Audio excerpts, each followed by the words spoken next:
बहुत दुर्भाग्य की बात है भारत के संविधान के लिए, जो विदेशी नागरिक है, नेपाल की रहने वाली है, वह बिहार में भारत में आकर के बिना भारत की नागरिकता प्राप्त किए बिना गलत ढंग से मतदाता सूची में नाम झुका करके वह पहले बिहार आती है और वहाँ पर एक शिक्षिका के रूप में नौकरी भी करती है गलत ढंग से दूसरे के नाम पर। बाद में जब 7 साल नौकरी करने के बाद उसको मन होता है कि हम नगर परिषद का चेयरमैन बने, तो वह त्रिवेणीगंज नगर परिषद की पहला मुख्य पार्षद बन जाती है। जीते स्कूटी जीते कार। जी आपने सही सुना, लक्ष्मी ज्वेलर्स कटिहार से कृष्णा डायमंड ज्वेलरी खरीदें, लकी ड्रॉ में पार्टिसिपेट करें और कार और स्कूटी जीतने का मौका पाएं। साथ ही 25% तक की छूट पाएं सोने और चांदी के जेवर की बनाई पे और हीरे की वैल्यू पे। Lakshmi jewellers, Lakshmi complex, doctor Rajendra Prasad Path, Katihar. Bihar में चुनाव से पहले एसआईआर का मुद्दा बेहद जोर शोर से गरमाया और अब चूंकि पश्चिम बंगाल में चुनाव है तो अब यह मुद्दा वहां भी उछल रहा है। लेकिन आज जो खबर हम आपको बताने जा रहे हैं वो एसआईआर का मुद्दा से जुड़ा हुआ मुद्दा है। और एसआईआर क्यों जरूरी है, यानी कि समरी इंटेंसिव रिपोर्ट क्यों जरूरी है, इस बात को आप इस खबर से समझ पाएंगे। तो यह मामला है त्रिवेणीगंज का, जहां त्रिवेणीगंज में एक नेपाल की महिला फर्जी दस्तावेज देकर बिहार में शिक्षक बन जाती है। शिक्षक बनने के बाद नगर परिषद की चेयरमैन भी बन जाती है। तो यह पूरा सिस्टम कितना फेलियर है और एसआईआर की जो जरूरत है वो क्यों है, वो इस खबर से आप समझिए, क्योंकि यह खबर हमारे संवाददाता कुणाल ने सुपौल से भेजी है और आपको विस्तार से बताते हैं। तो ध्यान रहे, इस खबर को पूरी ध्यान से सुनिए और समझिए कि एसआईआर क्यों जरूरी है। नमस्कार, आप देख रहे हैं बीएमडब्ल्यू न्यूज बिहार और मैं हूं आपके साथ अभिषेक। तो चलते हैं आपको सीधे कुणाल की उस रिपोर्ट पर। आज की बड़ी खबर बिहार के सुपौल से है, जहां ऑपरेशन फर्जी चेयरमैन ने लोकतंत्र की नींव हिला दी। नेपाल से भारत तक फैले फर्जी दस्तावेजों के जाल में फंसी एक महिला की कहानी, जो सरकारी नौकरी से लेकर नगर परिषद की चेयरमैन कुर्सी तक पहुंच गई। लेकिन क्या यह सिर्फ एक व्यक्ति का फर्जीवाड़ा है या सिस्टम की बड़ी मिलीभगत? और इसी से जुड़ता है पश्चिम बंगाल का एसआईआर विवाद, जहां वोटर लिस्ट से नाम हटाने को लेकर राजनीतिक घमासान मचा है। तो अब आपको कुणाल की रिपोर्ट बताते हैं कि त्रिवेणीगंज नगर परिषद में हड़कंप मचा हुआ है। सुपौल जिले में पड़ता है और वहां की चेयरमैन संगीता कुमारी को लेकर बड़ा बवाल है। संगीता कुमारी यादव पर नेपाल की नागरिक होने का आरोप है। दस्तावेज बताते हैं कि वे सप्तरी जिले की इनरवा गांव की निवासी है। पिता सुरेत यादव, माता फूलो देवी, जन्म 2 अक्टूबर 1984। शादी के बाद भारत में नई पहचान बनाई। मधुबनी की एक दूसरी संगीता कुमारी के दस्तावेजों का इस्तेमाल कर 2014 में पंचायत शिक्षक की नौकरी हासिल की, जहां 7 साल से ज्यादा वेतन लिया। इस्तीफा देकर 2022 में चेयरमैन चुनी। चौंकाने वाला खुलासा यह है कि जाति निवास प्रमाण पत्र में पति विजेंद्र यादव को ही पिता दिखाया गया। शपथ पत्र में खुद को मधुबनी निवासी महेंद्र यादव की बेटी बताया। जन्मतिथि 3 जनवरी 1992। आरटीआई कार्यकर्ता अनिल कुमार सिंह ने प्रेस कॉन्फ्रेंस में इसे फर्जीवाड़े का सुपर मॉडल कहा। उन्होंने मांग की है चेयरमैन पद से बर्खास्तगी, उच्च स्तरीय जांच, वेतन वसूली और अधिकारियों पर कार्रवाई। तो जो अधिकारी हैं उन पर कार्रवाई होने की बात कही जा रही है। अब सवाल बड़ा है कि बिना भारतीय पहचान पत्र के वो चेयरमैन कैसे है? मतदाता पुनरीक्षण वाला जो डेटा कार्य जो किया गया, यानी कि एसआईआर के लिए जो कैटेगरी चुनी गई कि नागरिकता किसको मिलनी चाहिए, किसको नहीं, किसकी नागरिकता सही है, किसकी नागरिकता गलत है, उसमें मतदाता सूची में से इनका नाम कट गया। बावजूद ये चेयरमैन बनी रही। अब यही सवाल जो है अधिकारियों के लिए एक बड़ा सवाल बन गया है, बड़ी चुनौती बन गई है। अब इसको लेकर एक्टिविस्ट भी जो है एक्टिव हो गए हैं। सोशल मीडिया पर भी ये चीजें काफी तेजी से वायरल हो रही है। यह फर्जी पहचान का खेल सिर्फ बिहार तक सीमित नहीं लगता। पश्चिम बंगाल में एसआईआर यानी कि समरी इंटेंसिव रिवीजन प्रक्रिया पर भी इसी तरह के आरोप लग रहे हैं, जहां वोटर लिस्ट से नाम हटाने को लेकर टीएमसी ने चुनाव आयोग को घेरा है। टीएमसी सांसद अभिषेक बनर्जी ने हाल ही में मुख्य चुनाव आयुक्त ज्ञानेश कुमार से मीटिंग की और आरोप लगाया कि एसआईआर के नाम पर सॉफ्टवेयर से वोट चोरी हो रही है, जीवित लोगों को मृत दिखाया जा रहा है, सरनेम बदले जा रहे हैं। बनर्जी ने कहा कि सीईसी आक्रामक थे लेकिन एसआईआर पर सवालों का जवाब नहीं दे सकते। टीएमसी का दावा है कि यह लोकतंत्र के लिए खतरा है, खासकर बुजुर्गों, दिव्यांगों और बीमारों को सुनवाई के लिए बुलाना गलत है। चुनाव आयोग ने आरोप खारिज कर धमकियों पर सख्त कार्रवाई की चेतावनी दी है।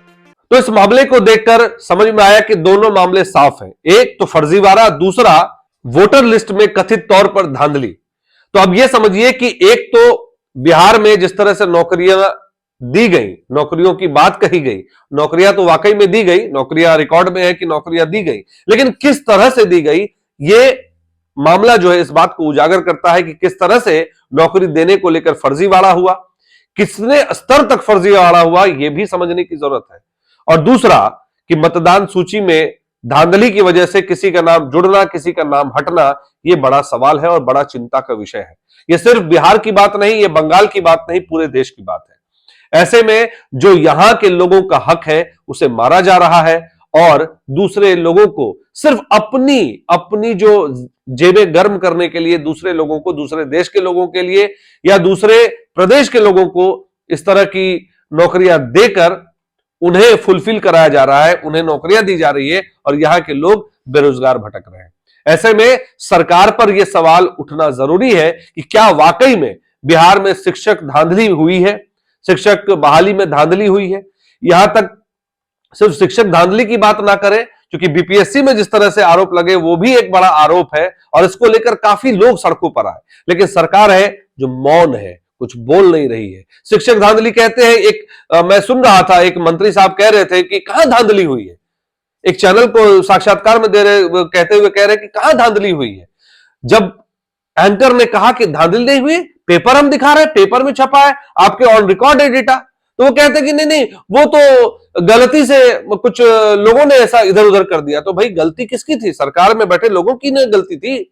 सरकार के जो कर्मचारी है बैठे, जो उस विभाग में काम कर रहे हैं, वो आप ही के लोगों के हैं ना, तो वैसे लोगों को आप नियुक्त क्यों कर रहे हैं? ऐसी जगहों पर जहां पर सही आदमी को नियुक्त करना चाहिए, वहां पर आपने ऐसे भ्रष्ट लोगों को बिठा दिया है कि जो पैसे के नाम पर एसआईआर में नाम चढ़ाते हैं, धांधली करते हैं और शिक्षक घोटाले में भर्ती करा देते हैं, शिक्षक घोटाला करके भर्ती करा देते हैं। तो ये तमाम चीजें जो है सुपौल की इस खबर से उजागर हो रही है कि कितना बड़ा भ्रष्टाचार बिहार सरकार में हुआ है। बहुत दुर्भाग्य की बात है भारत के संविधान के लिए, जो विदेशी नागरिक है, नेपाल की रहने वाली है, वह बिहार में भारत में आकर के बिना भारत की नागरिकता प्राप्त किए बिना गलत ढंग से मतदाता सूची में नाम ढुका करके वह पहले बिहार आती है और वहाँ पर एक शिक्षिका के रूप में नौकरी भी करती है गलत ढंग से दूसरे के नाम पर। बाद में जब 7 साल नौकरी करने के बाद उसको मन होता है कि हम नगर परिषद का चेयरमैन बने, तो वह त्रिवेणीगंज नगर परिषद की पहला मुख्य पार्षद बन जाती है। और दुर्भाग्य है, जब इस मामले का हमने खोजबीन किया, पता तो तब चला जब विशेष गहन परीक्षण भारत निर्वाचन आयोग की दिशा पर चला गया और 2003 से पहले जिनके माता पिता का नाम नहीं था मतदाता सूची में, चूंकि इनके माता पिता भी नेपाल के रहने वाली है, इनका नाम नहीं था, इसलिए जब इनसे मांग किया गया कि आप भारत के नागरिक कैसे हैं, आप प्रमाण दीजिए, तो ये संगीता कुमारी यादव भारत की नागरिकता का प्रमाण पत्र नहीं दे सकी और उसके बाद इसका नाम डिलीट कर दिया गया मतदाता सूची से, विधानसभा में ये मत भी नहीं गिरा सके। तब हम एक सामाजिक कार्यकर्ता भ्रष्टाचार मुक्त जागरूकता अभियान बैनर की तरह हम भ्रष्ट व्यवस्था के तहत संघर्ष करते हैं। तब हम लोगों की टीम ने इसका पूरा पड़ताल किया गया और ये जो पड़ताल किया गया वह बिहार सरकार और भारत सरकार के लिए चौंकाने वाली बात है। इस पड़ताल में यह पता चला कि ये नेपाल की रहने वाली संगीता कुमारी यादव, जिसके पिता का नाम सुरेश यादव, फूलो देवी माता का नाम फूलो देवी यादव और 2/10/1984 इनका वर्ष है। इन्होंने आकर के सुपौल जिला के त्रिवेणीगंज में विजेंद्र यादव से शादी किया गया और शादी करने के बाद जो भारतीय नागरिकता का प्रमाण पत्र होना चाहिए, जो विधि विधान के तहत, कानून के तहत गृह मंत्रालय के द्वारा आवेदन दे करके गृह मंत्रालय से प्रमाण पत्र लेने के बाद हुआ, इन्होंने आज तक भारत के गृह मंत्रालय से प्रमाण पत्र नहीं लिया गया, यानी आज तक ये भारत की नागरिक नहीं बनी। इस बीच यहाँ के पदाधिकारियों से साठगांठ करके ये मतदाता सूची में नाम ढुका ली गई और ये मतदाता बन करके यहाँ पर रहने लगी। और इन्हें जब नौकरी करने का मन हुआ, जब भारत की बिहार की कानून व्यवस्था को इन्होंने समझ लिया, तो इन्होंने भ्रष्ट पदाधिकारियों से मिल करके मधुबनी जिला के जो संगीता यादव है, पिता महेंद्र यादव है, खजोली की रहने वाली है, उसके मैट्रिक और इंटरमीडिएट का प्रमाण पत्र लेकर के ये सुपौल जिला में शिक्षा विभाग में त्रिवेणीगंज प्रखंड में मेहसवा पंचायत में ये पंचायत शिक्षक का नौकरी ले ली 2015 में। और पदाधिकारी को मैंने कभी पता भी नहीं चला और ये 7 साल तक एक संगीता के सर्टिफिकेट पर 2 संगीता, वह मधुबनी में अभी भी वह नौकरी कर रही है खजोली में, और उसी का सर्टिफिकेट लेकर के 7 साल तक यह नौकरी की, यानी 22 तक ये नौकरी की। जब इन्हें मन हुआ कि नहीं हम नगर परिषद का चेयरमैन बने, तब ये नगर परिषद में मतदाता में गलत ढंग से नाम आ गए थे। और सबसे बड़ी दुर्भाग्य की बात है कि जाति प्रमाण पत्र बनाने के लिए पिता के नाम से बनता है, चूँकि पिता इनका नेपाल के रहने वाले थे, तब इन्हें अपने पति विजेंद्र यादव को ही पिता मान करके 2015 में 17 जनवरी 2015 में अंचलाधिकारी त्रिवेणीगंज से एक प्रमाण पत्र संख्या 191 निर्गत करा करके यह सुपौल की वासी बन गई, जाति प्रमाण पत्र निर्गत करा ली गई और वो बाद में वो आकर के चेयरमैन बन गए।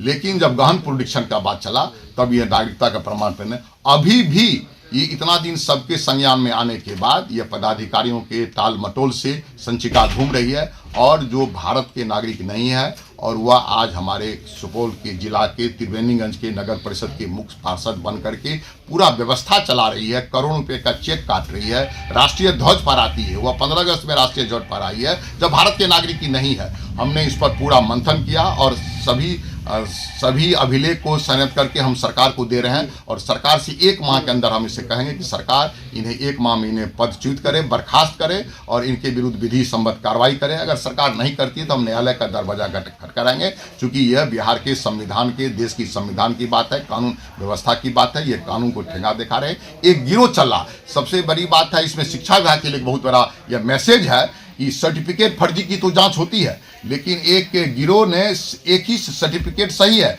व्यक्ति को फर्जी मान करके जो काम किया जा रहा है ऐसे चेक, ये तो एक संगीता कुमारी एक उदाहरण है, एक वानगी है। लेकिन शिक्षा विभाग में सही सर्टिफिकेट पर फर्जी व्यक्ति एक ही सर्टिफिकेट पर अनेक जगह काम कर रहे हैं। इसलिए सरकार से भी मांग करेंगे इस गिरोह को भी पर्दाफाश किया जाए और व्यक्ति का वेरिफिकेशन किया जाए कि जो व्यक्ति नौकरी कर रही है वो अपने सर्टिफिकेट पर कर रही है कि दूसरे के सर्टिफिकेट पर।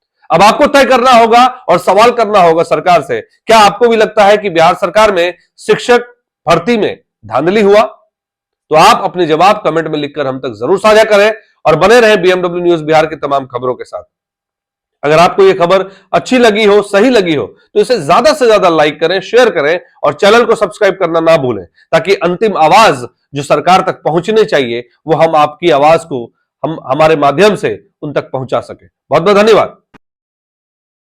तमसोमा ज्योतिर्गमय गुरुकुल शिक्षा मंदिर संस्थान के साथ बनाए अपना भविष्य। रेगुलर और प्रोफेशनल कोर्सेज, सेकेंडरी और senior secondary courses, law, teachers training courses, pharmacy and nursing के साथ पैरामेडिकल में डायरेक्ट एडमिशन पाए। वेबसाइट विजिट करें या दिए गए नंबर पर कॉल करें। हमारा पता है गुरुकुल शिक्षा मंदिर संस्थान, कल्याण चौक, DS कॉलेज रोड, कटिहार। हमारा वीडियो अगर आपको अच्छा लगा हो तो आप हमारे वीडियो को लाइक करें, शेयर करें और हमारे चैनल को सब्सक्राइब जरूर करें।